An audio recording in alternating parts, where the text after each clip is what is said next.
Chapter 2. Joe had 3 screens going, all showing footage of the Komran attack.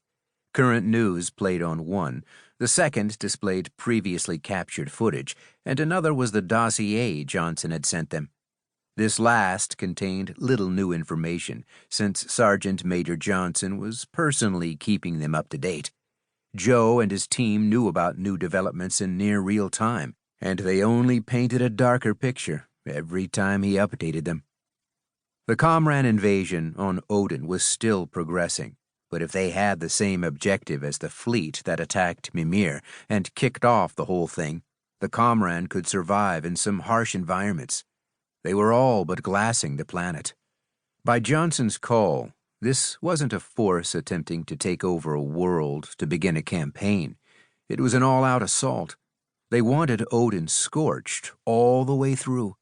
While their force wasn't paltry, it didn't seem like something that could effectively take over a planet on its own. He was missing 2 things. Odin lost a big chunk of its military in one blast, and this wasn't a force gingerly trying to pick apart a planet for its use. This force was hell-bent on utter destruction.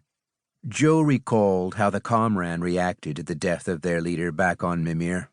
Even when outgunned, they fought more wildly than when they were at full force. Their anger and grief fueled them into a frenzy.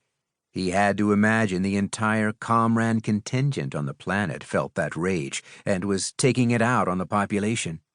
Authorities on the other fringe planets were trying to muster forces to send help, but it was a different situation.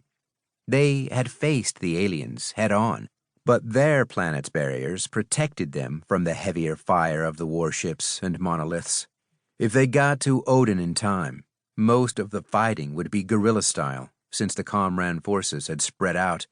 Without planetary guns to defend them, their fighters and ships wouldn't have the advantage they had on Mimir. Also, they had to answer the uncomfortable but obvious question: how much would remain to save? "This is an atrocity," Buddy stated, surprising Joe.